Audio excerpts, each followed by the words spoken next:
Hello everyone, welcome back to the literary corner. तो चलिए आज हम आंसर कीज देख लेते हैं। जो आज का टीजीटी इंग्लिश का EMRS का पेपर था, आज हम उसकी आंसर कीज देख लेते हैं। क्वेश्चन पेपर हमारे सामने है। मुझे ये क्वेश्चन पेपर मेरे किसी स्टूडेंट से मिल गया था। चलिए इसके आंसर्स चेक कर लेते हैं। तो पहला क्वेश्चन है, choose the word opposite in meaning to the underline word. The cautious are not always cowards. तो इसका राइट आंसर है ब्रैश। ठीक है, चलिए जल्दी जल्दी क्वेश्चन के सिर्फ आंसर्स ही देख लेते हैं, एक्सप्लेनेशन हम बाद में चेक करेंगे। Next question is, in his ode on indolence Keats saw love ambition and poesy. So the options are on a painting, on an urn, in his dream, in his garden. So the correct answer is on a painting, option number 1. Next question is, the content part of the application for a job will begin with. तो जो हम application लिखते हैं for the job purpose, तो उसके लिए जो beginning एक लाइन होती है तो वो हम क्या लिखेंगे? That will be option number 1, I wish to apply for. Right. Next question देख लेते हैं, question number 4। Anita Desai's daughter Kiran Desai received Booker prize in 2006 for her work. जैसे कि हमने पहले भी अपने किसी वर्क में बात की थी कि अनीता देसाई की जो डॉटर हैं किरण देसाई, उन्हें भी बुकर प्राइज़ मिला था 2006 में। लेकिन उन्हें बुकर प्राइज़ किस वर्क के लिए मिला था? तो वो वर्क था option number 1, the inheritance of loss. ठीक है। नेक्स्ट क्वेश्चन है, Walt Whitman in addition to being a poet was also. तो जो वॉल्ट विटमैन है वो एक पोएट तो है ही, उसके अलावा वो क्या प्रोफेशन जो है कैरी करते थे? तो option number 1, only a journalist. Other than poet he was a journalist. Next question is, identify the clause of the underline part of the given sentence. ये ग्रामर का क्वेश्चन है। So the question is, who knew he would one day become a minister. तो इसका answer है noun clause. तो ये जो complete part है ये एक्चुअली नाउन को जो है इंडिकेट कर रहा है अबाउट हु। ठीक है, so this is a noun clause. Next question is, choose the option that correctly changes the voice in the given sentence. And the sentence is, Ram was taken to the hospital by us.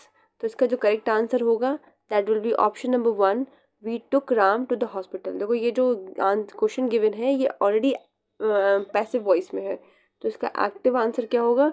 We took Ram to the hospital. Next question,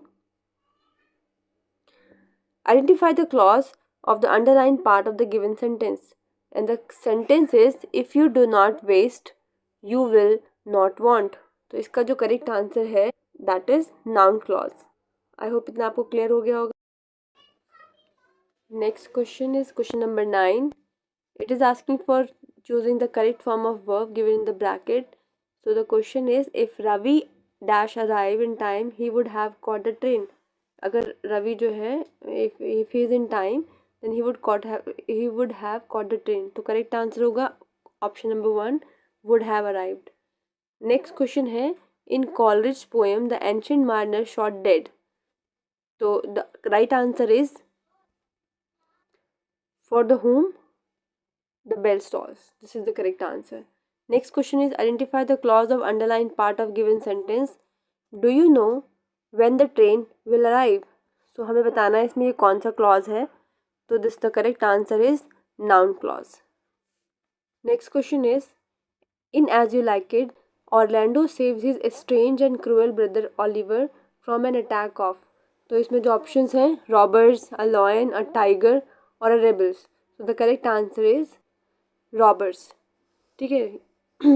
the as you like it अगर आपने पढ़ी है तो उसमें robbers से जो है Orlando अपने भाई को बचाता है। Next question is, the miserable life led by tea garden workers in pre-independence Assam is shown in Mulk Raj Anand's novel or novels named। जो टी गार्डन है, ठीक है, टी गार्डन जो है, टी गार्डन के जो वर्कर्स हैं इन pre independence Assam की जो स्टोरी है वो मुल्क राज आनंद ने अपने किस नॉवल में दिखाई है? So the correct answer is two leaves and a bird, option number 1। Next question देख लेते हैं, identify the tense of the given following sentences. Question number 1, question is there, since a long time she has been waiting for you. So this is present perfect continuous. Next question, choose the option which correctly changes the voice in given sentences.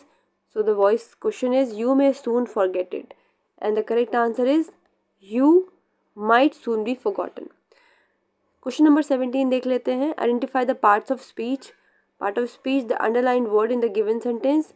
And the sentence is, he has lost all in the gambling. So हमें बताना है ये जो all है ये इसका parts of speech क्या है। So the correct answer is noun. Actually यहाँ पे ये नाउन का वर्क कर रहा है, लेकिन ऑल जो है वो नाउन में कंसिडर नहीं होगा, तो करेक्ट आंसर इसका प्रोनाउन होगा। ठीक है, सो देख लेते हैं हमारा next question. Question number 18। They can listen to music dash they disturb nobody. So the right answer is provided that. यहाँ पे हमें एक कनेक्टर चूज करना है, तो करेक्ट कनेक्टर होगा provided that, option number 1। Question number 19 देख लीजिए।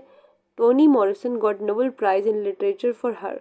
टोनी मॉरिसन जो कि एक फेमिनिस्ट हैं, उन्हें लिटरेचर में नोबेल प्राइज़ मिला है। किस चीज़ के लिए, कौन से वर्क के लिए?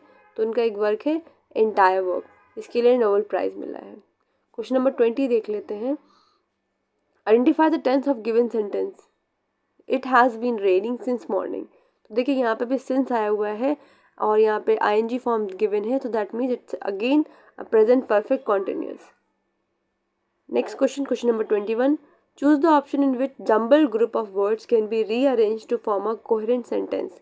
अब हमें यहाँ पे बहुत सारे वर्ड्स सेंटेंसेस दिए हुए हैं जो कि ब्रेक हैं, उन्हें हमें मिला के एक सेंटेंस बनाना है और आपका करेक्ट आंसर होगा BCAD, जो कि बताएगा कि the lion was seriously wounded दो ही वॉजंट किल्ड। ठीक है, this was the answer, this is the answer. Next question देख लीजिए। Question number 22. Choose the punctuation mark that correctly fills in the blank. And the question is Aruna will succeed dash you never. So the correct punctuation will be option number 4 dash. Next question 23. Choose the option in which the following jumbled group of words can be rearranged to form a coherent sentence. Again हमें क्या करना है, इन सारे जो भी ये broken words हैं इनको मिला के एक सेंटेंस कंप्लीट करना है। And the right answer is EBDAC। क्या रहेगा इसका आंसर? Once upon a time there and then lived a very powerful and a cruel giant। ठीक है, this is the correct answer. Next question is choose the phrase which correctly fills in the blank in the given sentence. Rama has dash for a claim for compensation। So the correct answer is put in। put in जो है वो claiming के लिए use करते हैं। Next देख लेते हैं। नेक्स्ट क्वेश्चन हमारा question number 25। Choose the word nearest in the meaning in the two the underline word and the question is I felt disconcerted when I could not get the first prize। so इसका जो synonym है nearest meaning वाला word है वो है abashed, option number 1। Next question है question number 26। In Shakespeare's play Macbeth's ambition was to become a Shakespeare's play Macbeth's ambition was become the dash। so options are Thane of Cawdor, Thane of Glamis, King of Scotland and Kings of England। so the correct answer is King of Scotland। Okay, option number 3। Next question देख लेते जल्दी से। Ted Hughes Britain's poet laureate 1984 to 1988 तक जो रहे थे, was married to an American poet. उनका नाम बताना है हमें, for period of 6 years। So the correct answer is option number 4 Sylvia Plath. Next question है हमारा choose the option that correctly fills in the blank with the proper form of verbs given. Question is there the captain along with his team dash now. So the right answer is has arrived, option number 4। next question is choose the correct punctuation mark to fill the blanks। question is what a beautiful rainbow। so and for this purpose हम क्या use करेंगे, exclamation mark, क्योंकि यहाँ पे exclamation का जो है जो फीलिंग है, जो इमोशंस है वो आ रहा है। नेक्स्ट है the first novel publish by Ruskin Bond dealing with the life of an orphan Anglo Indian boy was. So the option correct option is the room on the roof. ठीक है, option number 2। Next question is in which poem Shelley do we find the line if winter comes can spring be far behind. ये line Shelley के कौन से work में given है? So the option is option number 1 O to the west wind. Next question is choose the correct option to describe the underline idiom. Question is Richard took my advice in good part while making a choice of profession and the right answer is wholeheartedly, option number 4। Next question की तरफ जल्दी चलते हैं हम। हमारा last part है question number 33। Anil dash come but I should be surprise. इसमें यहाँ पे हमें करेक्ट मॉडल की फॉर्म फिल करनी है। So the answer is might, option number 4. Next question is question number 34. The letter to a newspaper should have salutation. अगर हम किसी भी न्यूज़पेपर एडिटर को लेटर लिख रहे हैं तो उसके लिए बिगिनिंग सैल्यूशन क्या होनी चाहिए? तो the answer is option number 3, dear sir. Question number 35 देख लेते हैं. It is better to give them jobs even if they are making munition then give them free meals, says the protagonist father in short. So the correct answer is Major Barbara, option number 1. Next देख लेते हैं question number 36. Choose the phrase which correctly fill in the blank given in sentence. We mostly dash are teachers to understand and enjoy poetry. So the correct answer is option number 1, look at. ठीक है, option number 1 is the correct answer. Next question is 37 question number. Based on which novel of R K Narayan was a movie made in 1957. देखिए friends, ये तो मुझे wrong question लग रहा है क्योंकि जो मूवी हम जिसकी बात कर रहे हैं mister Sampat is the correct answer, जो कि पब्लिश हुई थी 1952 में, ना कि 1957 में. कोई भी मूवी उनकी 1957 में पब्लिश नहीं हुई है. और द गाइड जो है वो 1960 समथिंग में आई है. सो ये क्वेश्चन तो रॉन्ग होगा. अगर ये क्वेश्चन होगा इसके लिए आप क्लेम कर सकते हैं. Next question is question number 38. Choose the modal that correctly fills in the blank. You dash not rush to the station. The train has already left. So correct answer is needs. Next question is choose the option which correctly describe the underlying idiom. Achint can Achint can turn his hand to anything he wants. So the right answer is option number 2, to apply oneself to. Next question is question number 40. In his poem The Solitary Reaper, Wordsworth compares the reaper's song to that of a dash. So the correct answer will be nightingales of highlands. This is the correct answer, option number 4. This is enough for all the objective question which came in EMRS TGT exam. So children, as per the questions, you please prepare for the next exam, which is KVS exam tier 2. Thank you so much for watching.